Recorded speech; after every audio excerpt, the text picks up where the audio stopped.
Good morning. आज अब हम लोग शिफ्ट सेकेंड 27 जनवरी को जो होगा जो हुआ है IIT मेन का एग्ज़ाम शिफ्ट सेकेंड में, उसका देखिए क्वेश्चन क्या क्या सब पूछा है, डिस्कशन कर लेते हैं हम लोग। कहता है the quantity which change with temperature. कितना आसान क्वेश्चन है ये, एकदम बेसिक पार्ट का। बेसिक में जो हम लोग सॉल्यूशन पढ़े थे वहाँ है, 12th में सॉल्यूशन पढ़े वहाँ भी पढ़े हैं, तो जहाँ पर भी याद रखना है ये हो जाएगा मोलरिटी। आंसर क्या हो जाएगा? मोलरिटी। ठीक है, तो एक याद रखिएगा, ये हो सकता है सेकंड दूसरे दिन भी पूछे। टेम्परेचर डिपेंडेंट क्या सब था? टेम्परेचर डिपेंडेंट क्या सब था? वॉल्यूम परसेंट था। वॉल्यूम परसेंट था, मास बाय वॉल्यूम परसेंट था, नहीं, मास बाय वॉल्यूम परसेंट था, नॉर्मलिटी था, ठीक है।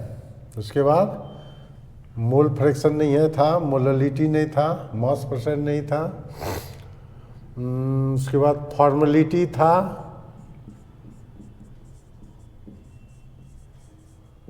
लिटी था। उसके बाद आपको मोलरिटी था। ठीक है, तो ये सब टेम्परेचर डिपेंडेंट था। टेम्परेचर इंडिपेंडेंट क्या था? मास परसेंट। उसके बाद मोल फ्रैक्शन, मोललिटी, न, ये सब क्या था? टेम्परेचर इंडिपेंडेंट था। तो ये सब बार बार पूछता है, एकदम बेसिक पार्ट है, ये सब एकदम मुंह पे याद रहना चाहिए। ठीक है, जिसमें भी वॉल्यूम फार्मूला में है। वॉल्यूम क्या होता है? वॉल्यूम टेम्परेचर पे डिपेंड करता है, तो वॉल्यूम जिस भी फार्मूला में है वो क्या होगा? टेम्परेचर डिपेंडेंट होगा। जैसे मास परसेंट, मोल फ्रैक्शन, इस सब में कहीं वॉल्यूम का चर्चा नहीं है, तो ये टेम्परेचर डिपेंडेंट नहीं होगा। ठीक है, इसका ले लीजिए, दूसरा देखते हैं तब। एकदम इजी क्वेश्चन, आंसर हो गया इसका मोलरिटी। देखिए, कहता है the volume of NaOH in DM cube. DM cube का मतलब क्या था? लीटर। CM क्यूब का मतलब क्या था? ml। तो DM क्यूब निकालना है। DM cube means in litre. ठीक है, लीटर में निकालना, ये जानिए, ये लिखने का जरूरत नहीं है, आप लोग को अपने समझते हैं। अब देखिए मोलरिटी दिया हुआ है। मोलरिटी कितना है? मोलरिटी है आपका 3m। ठीक है, और containing 84 gram. Weight of NaOH कितना है? 84 ग्राम। अब मोलेकुलर वेट NaOH का कितना होता है? ये सब तो डायरेक्ट मुंह पे रखते थे। 40 ग्राम, 23 + 16 + 1, 40 ग्राम होता है। ठीक है, अब देखिए, तो वॉल्यूम निकालना है, तो वॉल्यूम कैसे? मोलरिटी बराबर क्या पढ़े हैं? मोलरिटी बराबर number of mole of NaOH by volume in litre. देखिए, वॉल्यूम तो जानबे करते हैं, वॉल्यूम होता है, लेकिन यहाँ लिख देना होगा लीटर में। ठीक है, हम लोग फार्मूला इसको तोड़ करके भी बनाते थे, वॉल्यूम इन लीटर। ठीक है, अब देखिए मोल कैसे निकालेंगे? मोल तो given weight by molecular weight. Given weight 84 by 40, 84 by 40। Volume निकालना है आपको, वॉल्यूम इन लीटर निकाल लेना है। ठीक है, तो ये दिया हुआ है आपको 3 = 3। इसलिए वॉल्यूम इन लीटर कितना हो जाएगा, इन लीटर, या डीएम क्यूब, इन डीएम क्यूब भी लिख सकते हैं, वहाँ क्वेश्चन में डीएम क्यूब है, इन डीएम क्यूब क्या हो जाएगा, देखिए ये वॉल्यूम इधर चला जाएगा तो ये इधर आ जाएगा, तो 84/40 इंटू 3 यानी 84/120 डीएम क्यूब हो जाएगा। ठीक है, इतना आसान क्वेश्चन पूछ रहा है आजकल। बस आप लोग को सलाह है जो भी अभी एग्ज़ाम नहीं दिए हैं कि क्वेश्चन को बहुत हाइपर नहीं बनाना है कि बहुत भारी पूछने जा रहा है। 2-4 क्वेश्चन रहेगा आपको टफ, मैक्सिमम क्वेश्चन बहुत आसान पूछा जाएगा। बेसिक क्लियर करके जाइएगा, सब टॉपिक का फार्मूला देख के जाइएगा, जो बेसिक में पढ़ाते हैं वो सब देख के जाइएगा, और आईआईटी मेन में स्कोर खड़ा करना बहुत आसान है। ठीक है, तो ये हो गया। जिसमें भी चॉइस रहेगा ये मार लीजिएगा, हम चॉइस वगैरह नहीं लिख रहे हैं क्योंकि चॉइस तो दिया ही रहेगा। इसी से मान लीजिए वहाँ हो सकता है चॉइस दिया हो 42/60, कुछ भी दे सकता है, तो बनेगा इसी तरह। ठीक है, तो इसका ले लीजिए। नेक्स्ट क्वेश्चन देखते हैं। देखिए ये एटॉमिक स्ट्रक्चर का क्वेश्चन है। वर्क फंक्शन कहता है the threshold frequency of metal with work function इतना दिया हुआ है। वर्क फंक्शन क्या होता था, वर्क फंक्शन W0, तो वर्क फंक्शन दिया हुआ है इलेक्ट्रॉन वोल्ट में दिया हुआ है। यहाँ देखिए जूल पर सेकंड में, किसी एक यूनिट में चेंज करना होगा। तो वर्क फंक्शन क्या जानते थे हम लोग, h0 होता था, नहीं h0 कहता है वर्क फंक्शन इतना is the frequency of metal with work function इतना इज, ये फ्रीक्वेंसी दिया हुआ है आपको इतना सेकेंड, नहीं तो देखिए, तो आपको वर्क फंक्शन दिया हुआ है, वर्क फंक्शन जो दिया हुआ है 6.63 इलेक्ट्रॉन वोल्ट, इसको हम लोग चेंज कर लेते हैं। 6.63 इलेक्ट्रॉन वोल्ट को जूल में चेंज करते थे तो 1.6 इंटू 10⁻⁻19 आता था। 1.6 इंटू 10⁻⁻19 हो गया, इतना जूल हो गया। अब इतना पुट कर देते हैं 6.63 इंटू 1.6 इंटू 10⁻⁻19 जूल। एच दिया हुआ है 6.63 इंटू 10⁻⁻34, और कहता है ये दिया हुआ है न्यू नॉट कितना है x इंटू 10⁻14। इसको थोड़ा इधर लिखते हैं।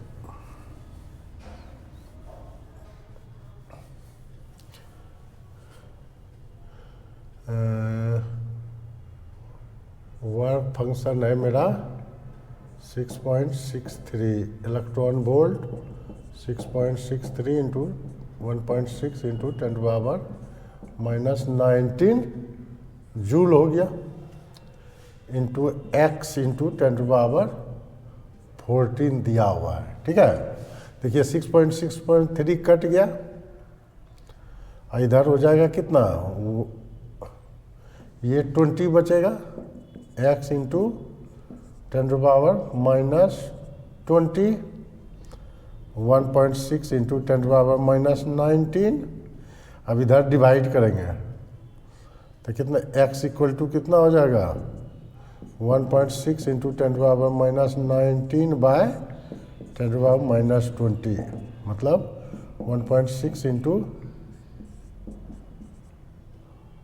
+20 यानी 1.6 इंटू 10 यानी 16 हो जाएगा इसका आंसर।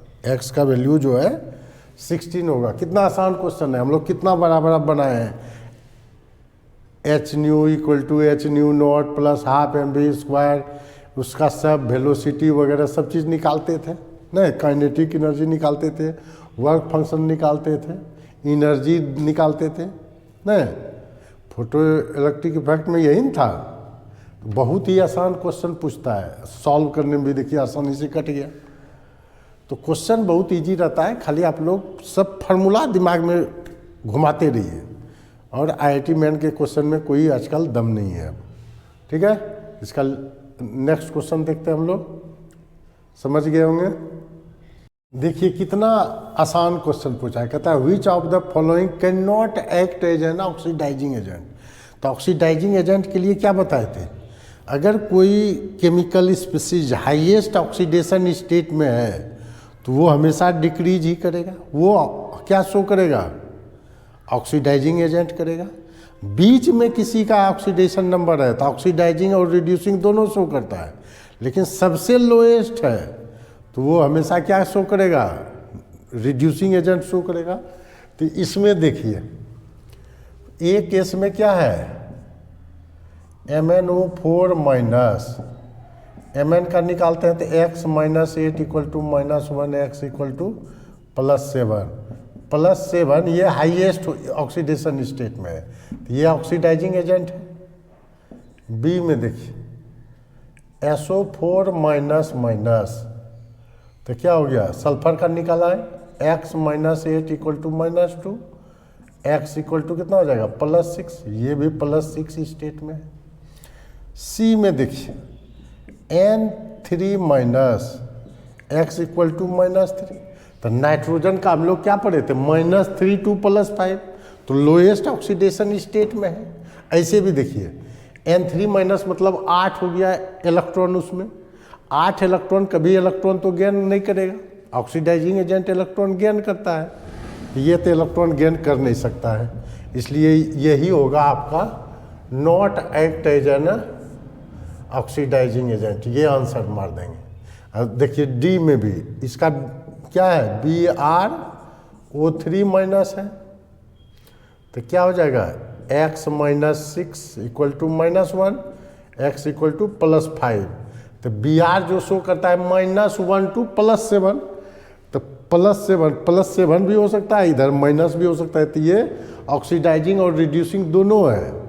ये दोनों सिर्फ क्या है, ऑक्सीडाइजिंग बिहेवियर है, ये है ऑक्सीडाइजिंग एजेंट, ये सब पूछ सकता है दोबारा, ये है ऑक्सीडाइजिंग एजेंट, ये है ऑक्सीडाइजिंग एजेंट, ये सिर्फ है रिड्यूसिंग एजेंट, और ये है आपका ऑक्सीडाइजिंग प्लस रिड्यूसिंग एजेंट, दोनों ये हो सकता है।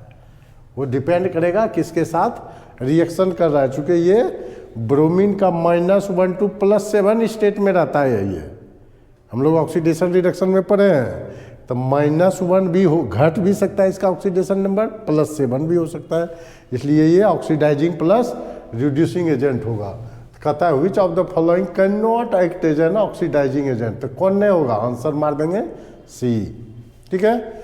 नेक्स्ट क्वेश्चन, देखिए इतना मोलिक्यूल दिया हुआ है, ठीक है, तो ये क्या होगा, कहता है कि कौन कौन, how many number of non polar compound, non polar कौन कौन है जिसका डायपोल मोमेंट 0 होगा। तो H2O में क्या देखते हैं, H2O में 2 लोन पेयर प्रेजेंट है, इसका dipole moment not equal to 0, ये पोलर है, ये क्या है पोलर। CO2 में देखिए double bond O double bond, dipole moment 0, ये हो गया non polar, non polar. NH3 में देखिए, NH3 में 1 लोन पेयर प्रेजेंट है, ये dipole moment not equal to 0, ये हो गया पोलर। BF3 देखिए, ये साइमेट्रिकल मोलेकुल है, ट्राइगोनल प्लेनर होता है, म्यू बराबर 0, ये हो गया नॉन पोलर, ठीक है। CH4 साइमेट्रिकल मोलेकुल है, इसका डायपोल मोमेंट क्या हो जाएगा 0, नॉन पोलर हो गया, ये क्या हो गया नॉन पोलर, अब देखिए SO2 में, देखिए SO2 में एक लोन पेयर प्रेजेंट है, ये dipole moment not equal to, जिसमें भी लोन पेयर प्रेजेंट है उसमें डायपोल मोमेंट जीरो नहीं होता है। ये हो गया नन पोलर, पोलर हो गया ये हो गया पोलर। HF देखिए, HF में क्या है, इस पर 3 लोन पेयर प्रेजेंट है। ऐसे भी जब हेट्रोएटॉमिक मोलेकुल होता है, दो डायटोमिक मोलेकुल में हेट्रोएटॉमिक अगर प्रेजेंट है तो ये dipole moment not equal to zero, इसका कुछ ना कुछ होगा। ये हो गया पोलर, ठीक है। अब देखिए H2 HCl भी है, HCl भी हो गया dipole moment not equal to zero, polar. H2 इसमें क्या है, देखिए दोनों सिमेट्रिकल मोलेकुल है, dipole moment zero, non polar. लेकिन यहाँ क्या है, इंटीजर टाइप का ये क्वेश्चन रहा होगा, तो नन पोलर कौन कौन है, ये है दो नन पोलर ना खोजना है, 2 3 4, तो आंसर कितना मारेंगे, 4 लिख देंगे, हो गया। ठीक है, बहुत ही आसान क्वेश्चन।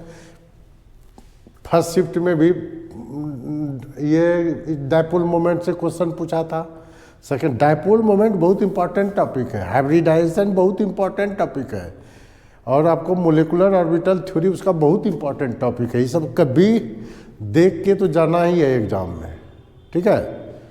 बेसिक पे पकड़ बनाइए, केमिस्ट्री में बहुत हाई स्कोर करता है बच्चा, और जिसका बेसिक गड़बड़ हो गया, फार्मूला नहीं जान रहे, वो सबसे मुश्किल है। फिर तब पहले बेसिक क्लियर करना है केमिस्ट्री में, उसके बाद केमिस्ट्री में कुछ दम नहीं बचता है, बहुत हाई स्कोर हर साल बच्चा करता है, ठीक है। तो इसका देखते हैं अब 6 नंबर क्वेश्चन। देखिए कितना आसान क्वेश्चन पूछ दिया है। इसका क्या कॉन्फ़िगरेशन होता था, 3D10 4s1, ये 3D10 है, अलग से लिख देते हैं तब टिक मार लेंगे। कॉपर का होता है, लास्ट जो होता है 3D10 4s1 होता था, याद है ना। जिंक का क्या होता था, 3D10 4s2। CD का क्या होता था, कैडमियम का 4D10 5s2। सिल्वर का क्या होता था, 4D10 5s1। तो देखिए सब में D है, इसमें जाइएगा तो निकेल का 3D8 हो जाता है, Hg का भी होगा 4D 5D10 है, ठीक है। इसमें देखिए आयरन, इसमें सिर्फ इसका 3D10 है और सबका नहीं है। 3D1 3st 3D2, इसका 3D6 3D5 3D7 3D8। तो सिर्फ आंसर के कौन मैच कर रहा है, देखिए इसमें लिख देते हैं CDAU हो ही गया, AU का नहीं हुआ है। AU का क्या होगा, AU का हो जाएगा 5D10 6s1, ठीक है। AU Hg का हो जाएगा 5D10 6h2, ठीक है। उसके बाद देखिए निकेल का तो जानबे करते हैं, निकेल का क्या हो जाएगा, निकेल का होता है 3D8 और 4s2। स्कैंडियम का 3D1 4s2। टाइटेनियम का 3D2 4s2। आयरन का जानबे करते हैं 3D6 4s2। जिंक का लिखे ही हैं पहले, क्रोमियम का भी लिख दिए हैं, कोबाल्ट निकेल का भी लिख दिए, कोबाल्ट नहीं लिखा है कहीं, कोबाल्ट का होता है 3d7 4s2।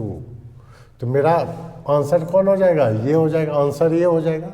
उसी में कहता है which of the following option all the element have D10, सब में D10 कॉपर Hg, ये सब में क्या है D10। और इधर देखिए निकेल जैसे आएंगे 3d8 हो गया, इस सब में तो है ही नहीं, किसी एगो 3d10 है खाली, और इसमें भी कोई नहीं है।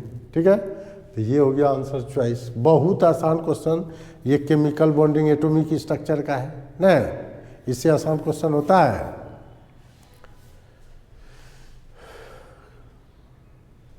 तो लिखिए, अब देखते हैं 7th नंबर। कि ये भी क्वेश्चन इलेक्ट्रॉनिक कॉन्फ़िगरेशन से ही रिलेटेड है।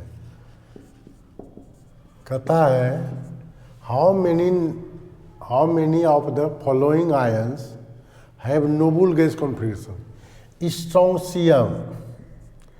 स्ट्रोंशियम 2+ है।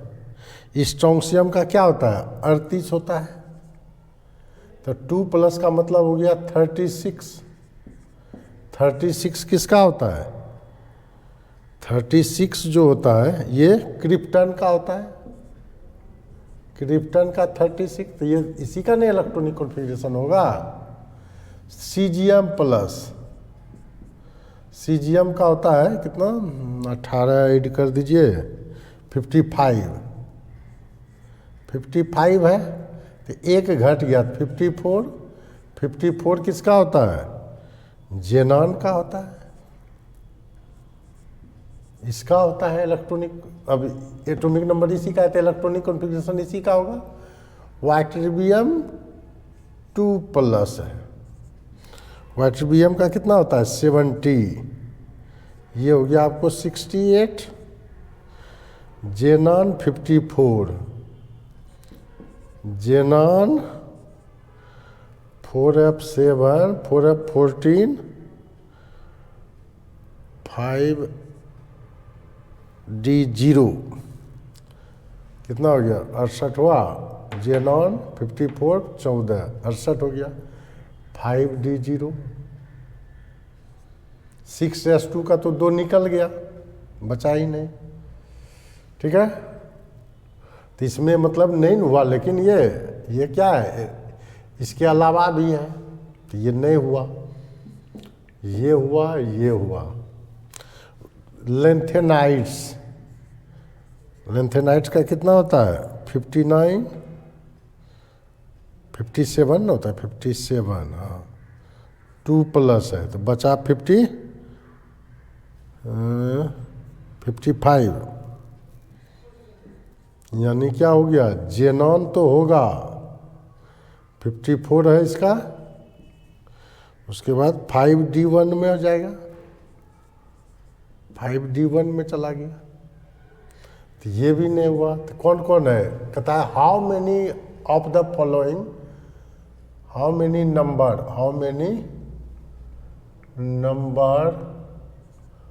ऑफ द फॉलोइंग आयंस है, तो आंसर क्या हो जाएगा, आंसर लिखेंगे 2 आयन जो है ये और ये क्या है, इलेक्ट्रॉनिक नोबल गैस का कॉन्फ़िगरेशन शो कर रहा है नहीं, तो ये लिख देंगे, इसका लीजिए। तब 8 नंबर देख, हम लोग क्या हाइड्रोजन स्पेक्ट्रम में पढ़े थे, लाइमन, बाल्मर, पास्चन ये था। N1 होता था 1 2 3, N2 होता था 2 to infinity 2 3 3 4 और 4 5 infinity। अब लॉन्गेस्ट कब होता था, जब जस्ट बगल वाला मतलब पास्चन का 4 नंबर, तो फॉर पास्चन सीरीज क्या होगा, फॉर पास्चन सीरीज क्या हो जाएगा, N1 होगा 3, N2 होगा 4। लॉन्गेस्ट वेवलेंथ का केस है, ये है लॉन्गेस्ट वेवलेंथ का केस है, ठीक है। शॉर्टेस्ट रहता तब इन्फिनिटी होता नहीं, लॉन्गेस्ट वेवलेंथ का केस है।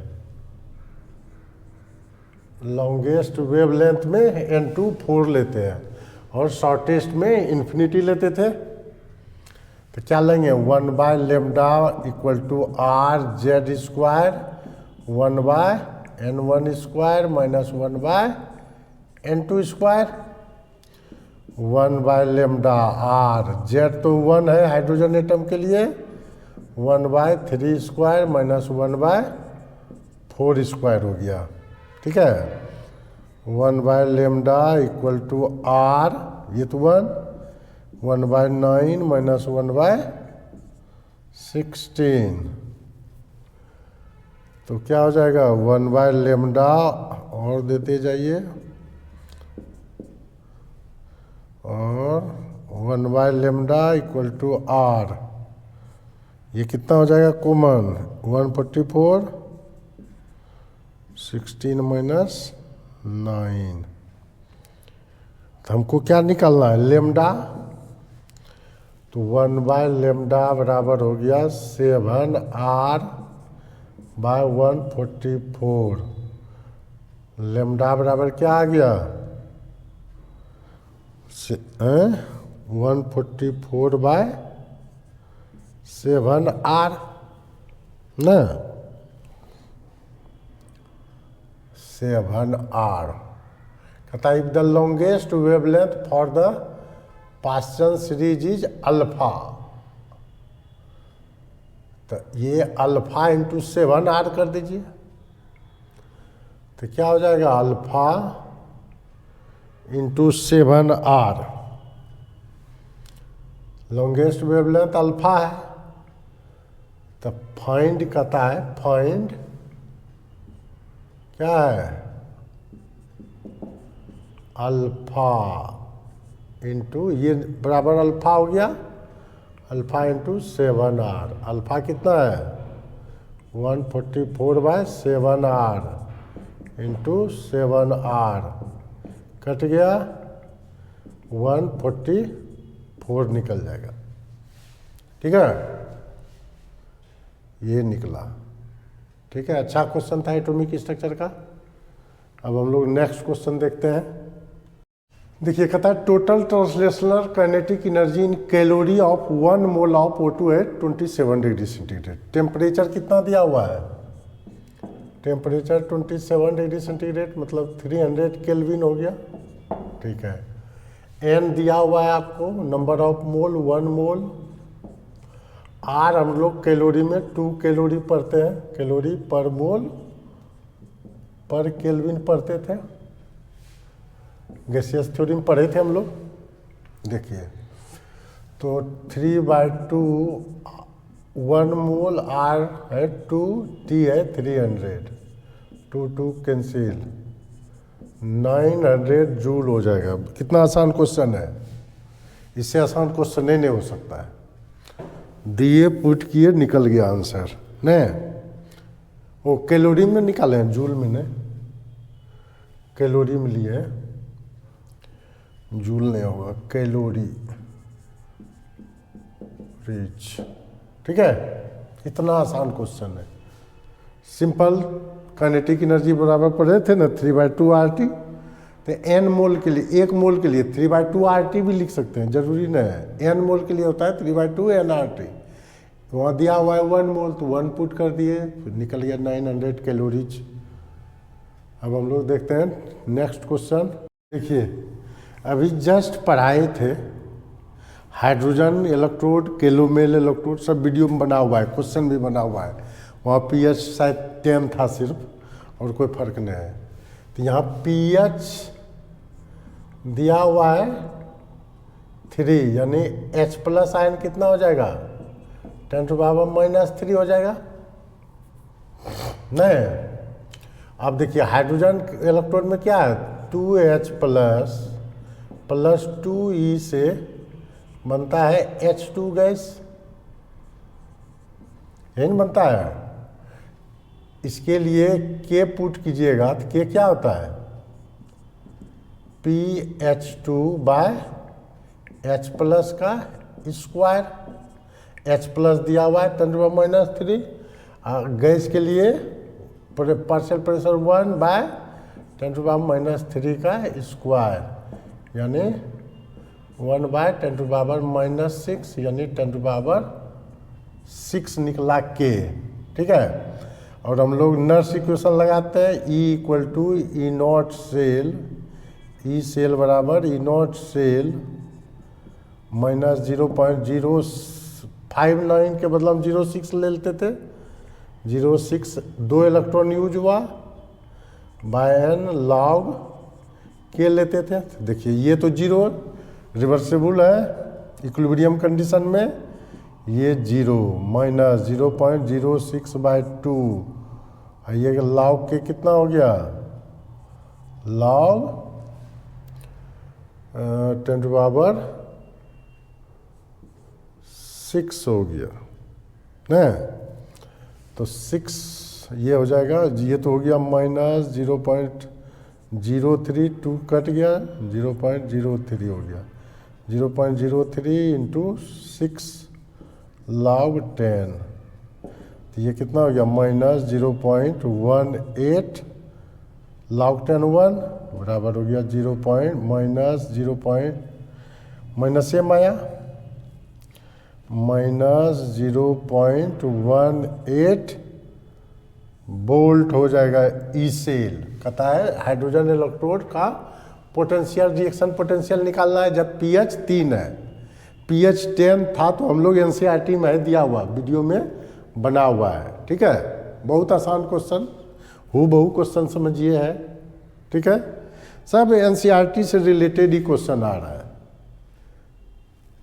देखिए the value of magnetic moment for complex, ये PT ये जो है PT क्या है, PT NH3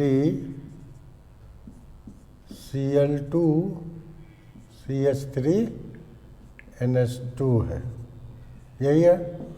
ये PT क्या है, PT 2+ फॉर्म में है न, इसका शेप जो होता है स्क्वायर प्लेनर होता है, क्या होता है, स्क्वायर प्लेनर होता है, और डायपोल मोमेंट इसका होता है 0, डायपोल मोमेंट इसका जो होता है, डायपोल मोमेंट म्यू जो होता है 0 होता है इसका। ठीक है, यानी डायमैग्नेटिक हो गया, स्क्वायर प्लेनर डायमैग्नेटिक होता है नेचर का, मैग्नेटिक। ठीक है, डायपोल मोमेंट इसका क्या हो जाएगा 0, सिंपली डायरेक्टो लिख सकते थे, इसमें कहीं कोई झमेला नहीं है, बहुत इजी क्वेश्चन है। ठीक है, नेक्स्ट क्वेश्चन देखते हैं हम लोग। देखिए इसमें क्या है, सीरियम 4+, सीरियम लैंथेनाइट सीरियम 58 है,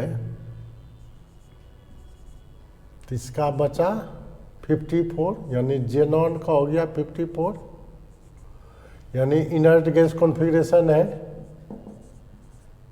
इनर्ट गैस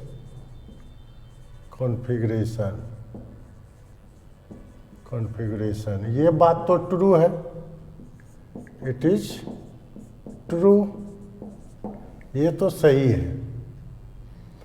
सीरियम 4+ एक इलेक्ट्रॉन गेन करके सीरियम 3+ भी आता है।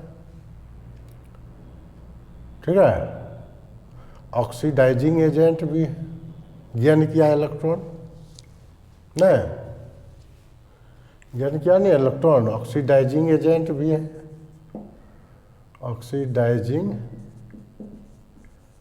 एजेंट है।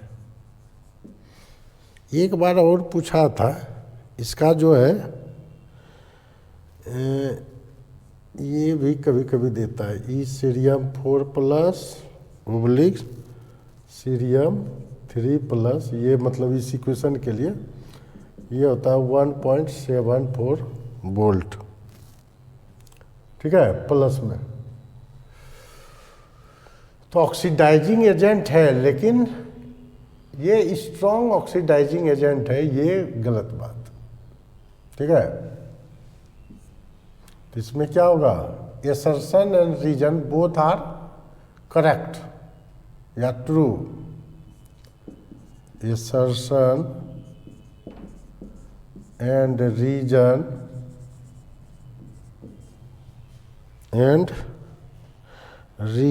are correct, but reason is not correct explanation, correct explanation, ठीक है, करेक्ट एक्सप्लेनेशन, ठीक है, यही होगा इसका, जो जिसमें ये मार होगा चॉइस मार दीजिएगा, ठीक है। चॉइस तो लिखे न है। अब देखिए नेक्स्ट क्वेश्चन, देखिए इसमें जो है D2sp3 या DsP2 D2sp3 ये जो होता था कम्प्लेक्स कंपाउंड में होता था, नहीं SF6 में क्या होगा, SF6 का निकालेंगे तो हम लोग कैसे निकालते थे, टोटल वैलेंस इलेक्ट्रॉन 6 प्लस 42 48 हो गया, और क्या निकालते थे, बॉन्ड पेयर में क्या होता था 48/8 6 होता था। लोन पेयर क्या हो गया 0, है ही नहीं रेस्ट कुछ, तो हाइब्रिड ऑर्बिटल हो गया 6 + 0 6 हो गया। तो हाइब्रिडाइजेशन क्या लेते थे, हाइब्रिडाइजेशन लेते थे sp3d2, इसका हाइब्रिडाइजेशन sp3d2 है। देखिए Br(F5) का, B में Br(F5) है, टोटल वैलेंस इलेक्ट्रॉन कितना निकल गया 7 + 35 42। तो बॉन्ड पेयर कितना हो गया 42/8 5 + 2 रेस्ट बच गया। तो लोन पेयर क्या हो गया 2/2 1, हाइब्रिड ऑर्बिटल क्या हो गया 5 + 1 5 + 1 6। हाइब्रिडाइजेशन क्या हो गया, हाइब्रिडाइजेशन यो हो गया sp3d2, ठीक है, ये भी जो है sp3d2 ही है। अब देखिए PtCl4 में ये है आपका 2- यानी Pt++ फॉर्म में है, 4 गो वीक लिगेंड है, तो क्या हो जाएगा DsP2 हो जाएगा, इसमें आगे चल जाएगा। Pt का जब खींचेंगे तो क्या होगा DsP2 में चला जाएगा। इसमें देखिए यही है D2sp3 का केस, D नंबर, इसका बाद में बनाते हैं। D ये कोबाल्ट 3+ है, कोबाल्ट 3+ का मतलब क्या हो गया 3d6, यही हो गया 3d6 हो गया, 3d6 हो गया। तो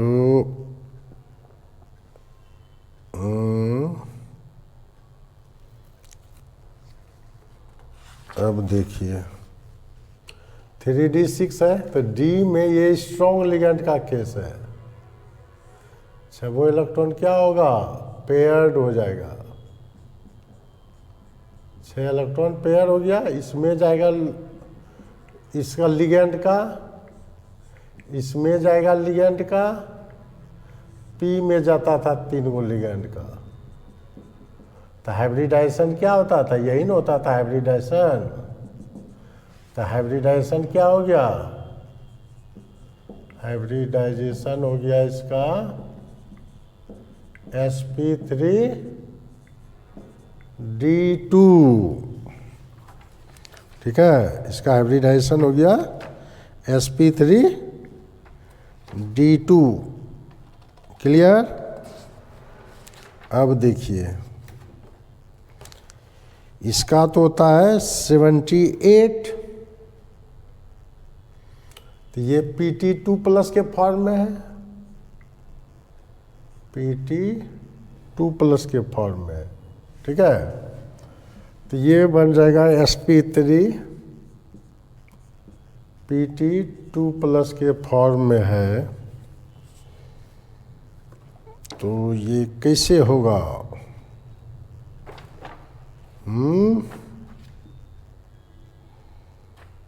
कम्प्लेक्स कंपाउंड।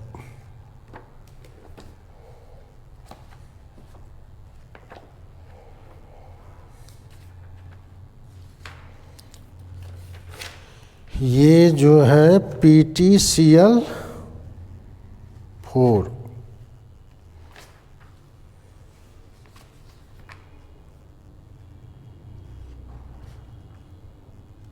PT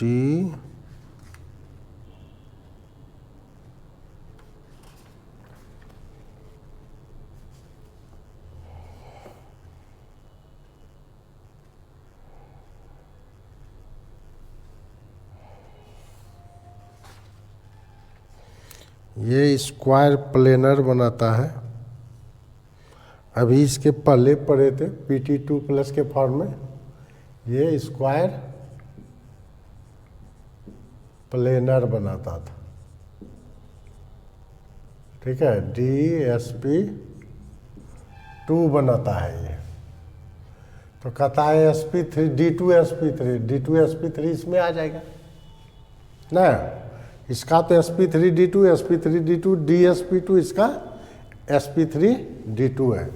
तो यही हो गया 13 का डी नंबर मार देंगे हम लोग आंसर।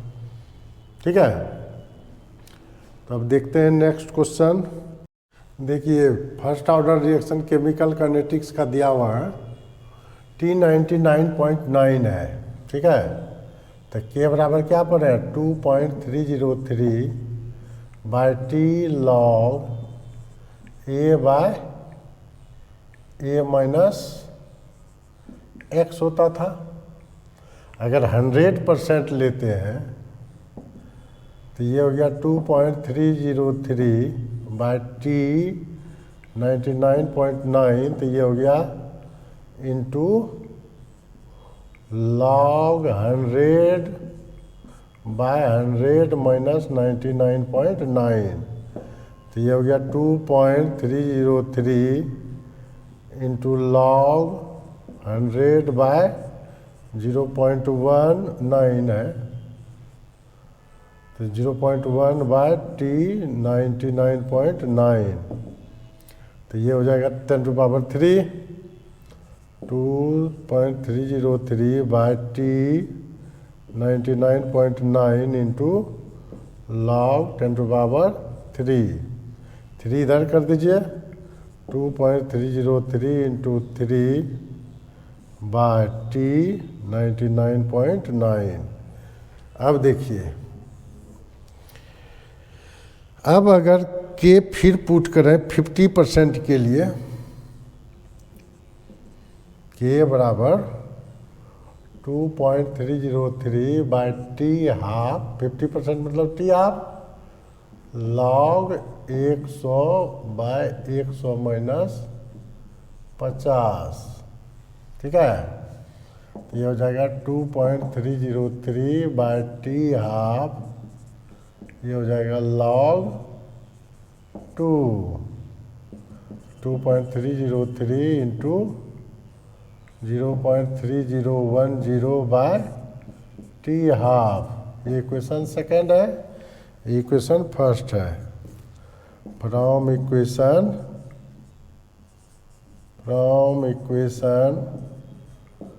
फर्स्ट एंड सेकेंड दोनों को इक्वल कर देते हैं। तो 2.303 into 3 by T99.9 equal to 2.303 into 0.3010 by T half. ये कट गया तो क्या हो गया, हमको प्रूव करना है T99, ये टी हाफ मतलब 50% है ये, यानी 50%, इसको 50% लिख दीजिए, हम टी हाफ कर दिए, बात एक ही है। 50% का ही मतलब है टी हाफ। तो ये क्या हो गया, T99, तो T99 उधर कीजिए, T99.9 बराबर 3 इंटू टी हाफ के बदला में 50% इंटू टी 50% बाय 0.3010 हो गया, यानी क्या हो गया 10। इसलिए T99.9 equal to 10 into T 50%। इसलिए x बराबर क्या हो गया, x बराबर 10 हो गया। ठीक है, आसान क्वेश्चन था। तो इसको देखिए, इसमें कुछ नहीं था, फर्स्ट ऑर्डर का दोनों का k दिया हुआ T99.9% पे और 50% पे, दोनों का k निकाल के इक्वल कर दिए तो x का वैल्यू निकल गया 10। ठीक है, इंटीजर टाइप का क्वेश्चन है ये। होमोलोगस सीरीज में क्या होता है, differ by in होमोलोगो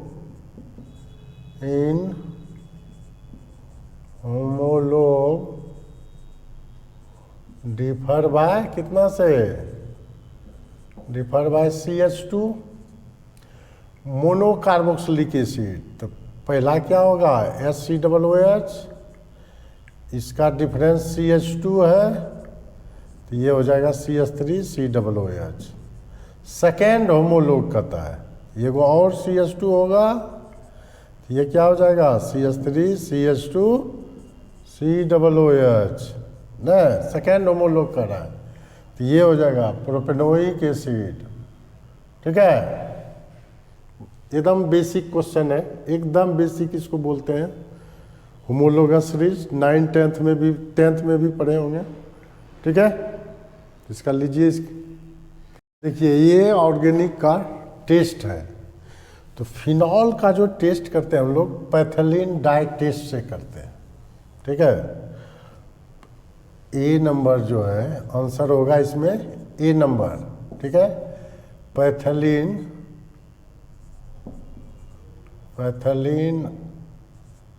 die test जो होता है, डाई टेस्ट ये फिनॉल ग्रुप का होता है test of phenol group.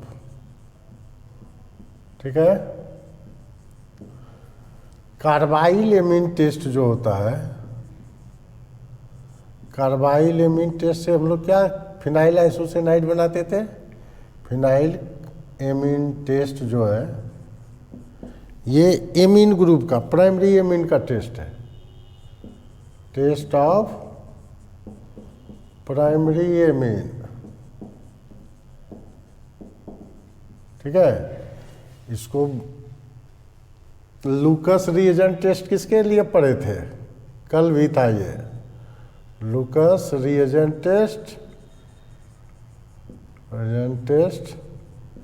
1 degree 2 degree 3 degree alcohol के लिए था, 1 डिग्री 2 डिग्री 3 डिग्री अल्कोहल का टेस्ट था। ठीक है, टॉलरेंस रीजन से हम लोग क्या टेस्ट करते हैं? टॉलरेंस रिएजेंट से हम लोग करते हैं, टॉलरेंस रिएजेंट से क्या करते हैं? एल्डिहाइड का टेस्ट, एल्डिहाइड का और ट्रिपल बॉन्ड एसिटिलीन का टेस्ट करते हैं, इसका भी करते हैं। ठीक है, तो ये फिनॉल ग्रुप का टेस्ट था, तो हम लोग मार देंगे आंसर ए, ये होता। ठीक है, अब इसलिए सब लिख दिए कि क्या हो सकता है सेकेंड फेज में दे दे, फिर दूसरे दिन किसी दिन पूछ सकता है, नहीं तो इतना बनाने का ज़रूरत नहीं, सिंपल ये तो पैथिलीन डाई टेस्ट फिनॉल का टेस्ट है, सिंपल जानना है। ठीक है, तो ये अब हम लोग देखते हैं नेक्स्ट क्वेश्चन।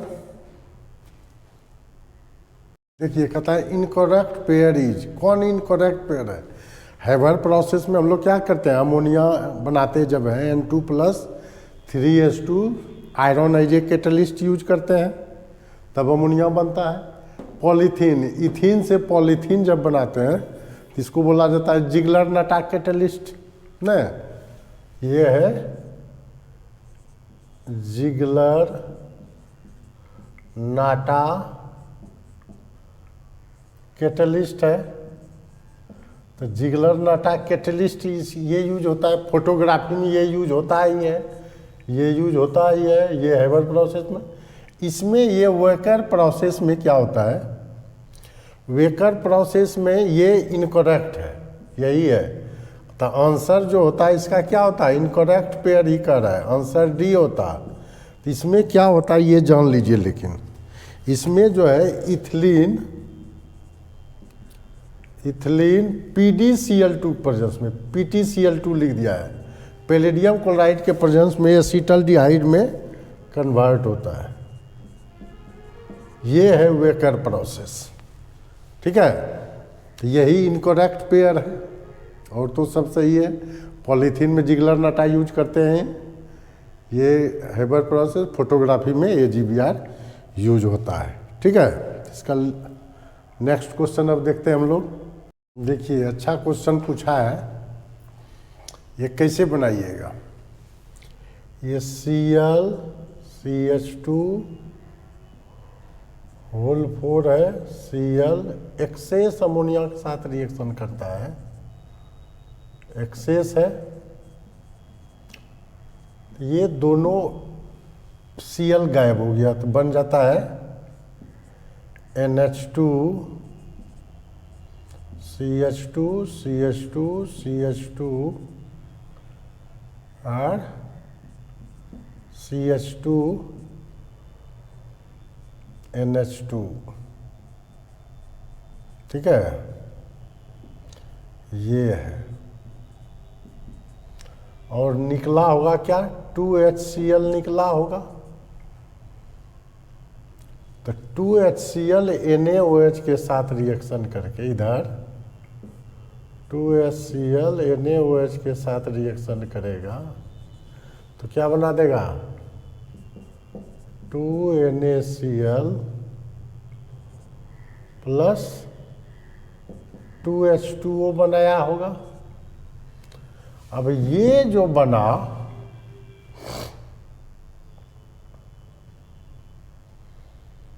ये क्या हो जाएगा? एक ये भी चॉइस है आपके पास, लेकिन ये इसका H+ गायब होगा, समझे? और अमोनिया निकल जाएगा और -NH3 होगा, और ये साइक्लाइजेशन होगा। ये जो है ये प्रोडक्ट C देना चाहिए, ये साइक्लाइजेशन होता है, साइक्लाइजेशन करके ये बना देगा। ठीक है, यही होना चाहिए, इंटरमीडिएट प्रोडक्ट के रूप में ये भी है। यहाँ एक चॉइस वाला केस है। HCl को तो तुरंत एब्जॉर्ब कर लिया, NaOH बना दिया 2NaCl + H2O। ये प्रोडक्ट या तो ये होगा, अब ये होगा, ये हमको लगता है इसका H+ निकलेगा, अमोनिया बाहर हो जाएगा, ठीक है। ये माइनस चार्ज यहाँ से बॉन्ड का फॉर्मेशन करेगा, तो ये बना देगा, ठीक है।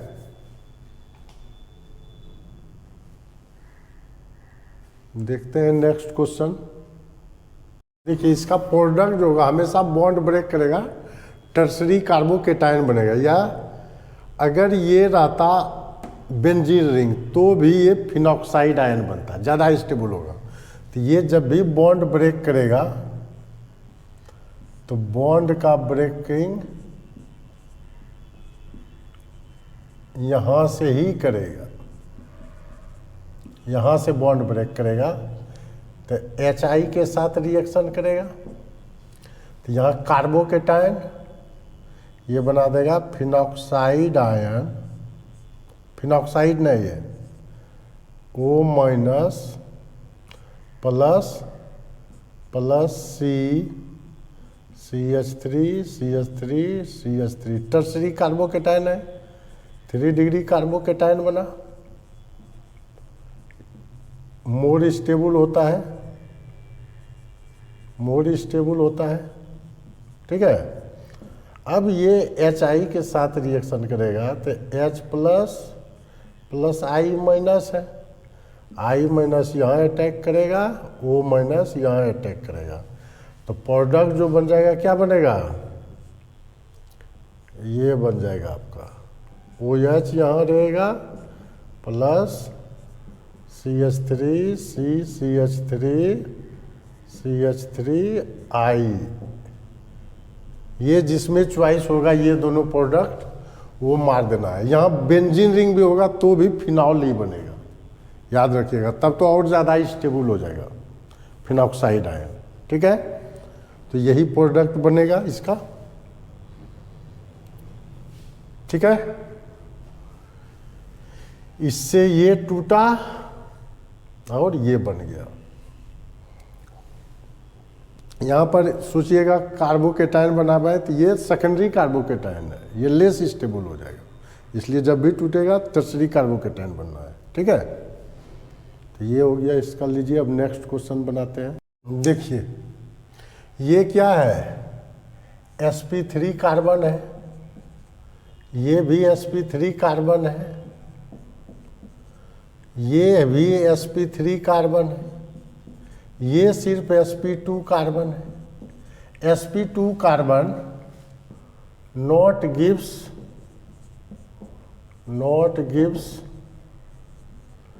SN1 reaction. इसका लोन पेयर क्या होगा, इधर यूज हो जाएगा, नहीं रेजोनेंस में यूज हो जाएगा, ये ज़्यादा स्टेबल है इसलिए ये SN1 नहीं देगा। तो आंसर क्या हो जाएगा, C। आंसर हो जाता है इसका C।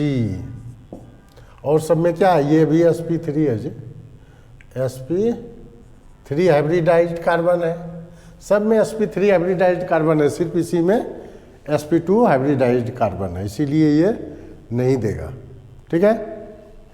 अब देखते हैं नेक्स्ट क्वेश्चन। बहुत ही हल्का हल्का क्वेश्चन पूछा है, जितना क्लास में पढ़ाए उससे फाजिल नहीं के ही बराबर गया है। एक आध क्वेश्चन तो रहेगा ही न्यू पैटर्न का, लेकिन 95 क्वेश्चन क्लास का ही है। बहुत चीज़ आधा आधी तो वीडियो में ही मिल जाएगा आपको, ठीक है। देखते हैं नेक्स्ट क्वेश्चन। ये इंटीजर टाइप का क्वेश्चन है, कहता है how many number of molecule contains chiral carbon atom.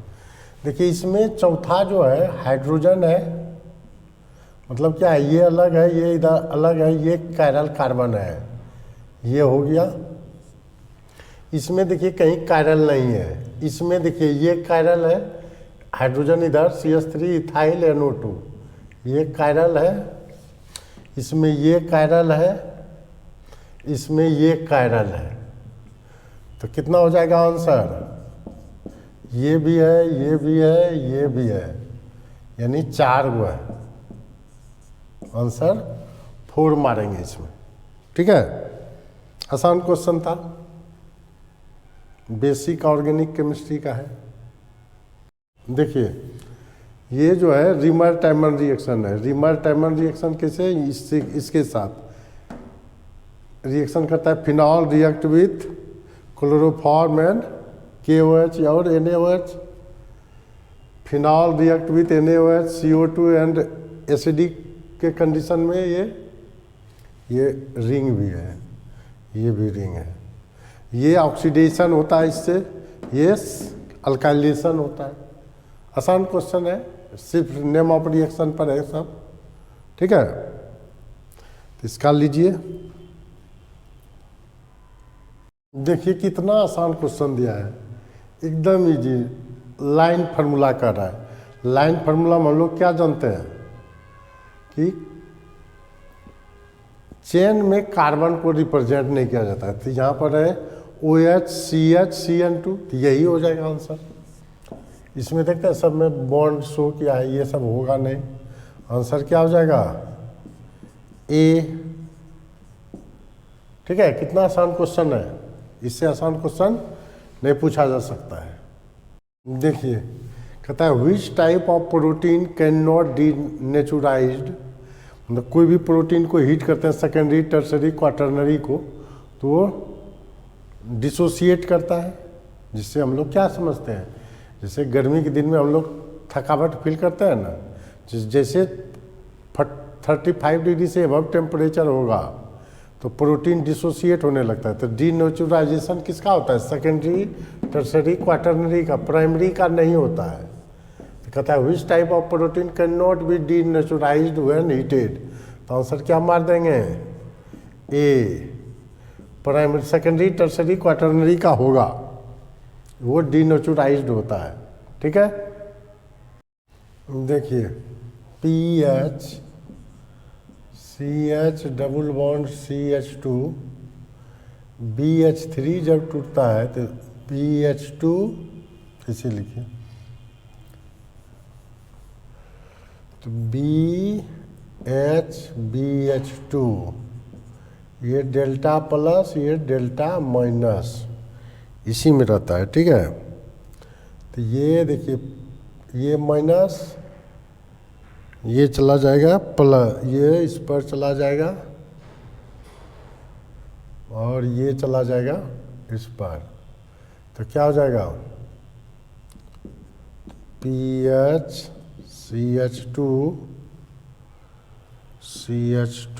BH2। इसका जब ऑक्सीडेशन करते हैं हम लोग H2O2 प्रेजेंस में, ये बन जाता है PH CH2 OH, यही देगा प्रोडक्ट। तो यहाँ क्या आ जाएगा PH CH2